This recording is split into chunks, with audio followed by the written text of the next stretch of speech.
వెనకాల ఉన్న motor cycle ముందుకు వచ్చేయండి.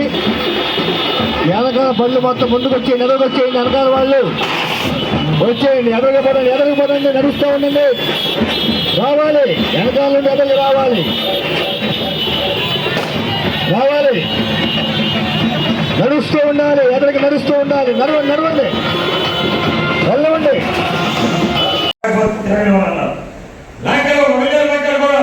అయ్యా మా పెళ్లి కావాలి కాబట్టి మేము పరిస్థితుల్లో ఉపాధి మాట్లాడతామంటే నేనన్నా అయ్యా కేంద్రంలో పువ్వు వస్తుందంట బీజేపీ, అదే రిలీజ్ అవుతుంది. నాకైతే చేయలేదని వెంకయ్య ఉంటారంటే ఒక్కసారి మరి అదే సామాజిక వర్గం కదా. వెంకయ్య గారు బతుకున్నారు, సుజనా చౌదరి గారు బతుకున్నారు. దీపం ఇచ్చిన చంద్రబాబు నాయుడు ఒక ఏమన్నా చేశాయా? నీకు ఎమ్మెల్సీ ఇచ్చి ఆయన ఎమ్మెల్యే కన్నా మంచి హోదా ఇస్తాను అని చెప్పి బిడ్డల సాక్షిగా అందరూ కూడా పెద్దింట్ల సాక్షిగా ఈయన అందరూ ఓట్లు పెట్టారే. తమ్ముళ్ళు అర్థం చేసుకోండి, ఈ బాధలో ఎంతైనా తప్పు చేస్తారు.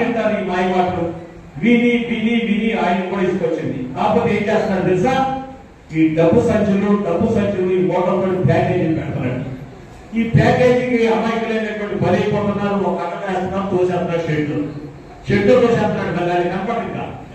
ఏంటి అంటే ఓ డిఎన్ఆర్ సామాజిక వర్గం నా దగ్గరికి వచ్చేసారు, లేదా డిఎన్ఆర్ పార్టీలో వైఎస్ఆర్ కాంగ్రెస్ పార్టీ కూడా నా దగ్గరికి వచ్చారు, వైఎస్ఆర్ కాంగ్రెస్ పార్టీ వార్డు సభ్యుడు వచ్చేసాడు. ఇంత దిగజారిపోయి బతికినటువంటి, ఇంత దిగజారిపోయి రాజకీయాలు చేసేటువంటి నాయకులు మాత్రం ఆంధ్రప్రదేశ్ లో మరి ఎక్కడ చూడం. ఒక వార్డు సభ్యుడి దగ్గరికి వెళ్తారు, కాళ్ళ దగ్గర కూర్చుంటారు. వార్డు సభ్యుడి దగ్గరికి ప్రెసిడెంట్ దగ్గరికి వెళ్తారు, కాళ్ళ దగ్గర కూర్చుంటారు. ఎవరున్నారు ఇక్కడ? ఈ బీజేపీ పార్టీకి ఓ ప్రెసిడెంట్ ఉన్నారా, ఓ వార్డు సభ్యుడు ఉన్నారా, ఒక ఎంపీపీ ఉన్నారా, జెడ్పీసీ ఉన్నారా? ఎవరు లేదు. కానీ సంతలో కొన్నట్టు మాత్రం కూరగాయలు కొన్నట్టుగాను, లేకపోతే గొర్రెలు కొన్నట్టుగాను, బర్రెలు కొన్నట్టుగాను దానికి డబ్బు కూడా కొన్నాయి కాబట్టి కొనడానికి వెళ్తున్నారు. కొనుక్కోండి. పాలిన్ తెయ్యం లేదు, పాలిన్ తెయ్యం లేదు.